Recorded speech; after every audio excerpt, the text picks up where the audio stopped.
That was easy. All right, Xander's gonna go up top, and he's gonna hit the key, and we're gonna see what happens. Just bump it. Don't go like you're gonna drive away. Listen to Papi Chulo. Ready?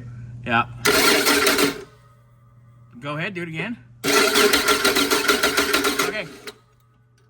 So it cranks fine with the trans out of it. So our problem is something in the trans. Aha. Okay.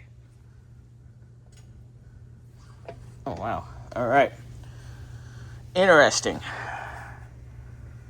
Process of elimination. And you know what, Xander? What? When we pushed this in this morning, It was a bitch. remember how much of a bitch it was? Yeah. Okay.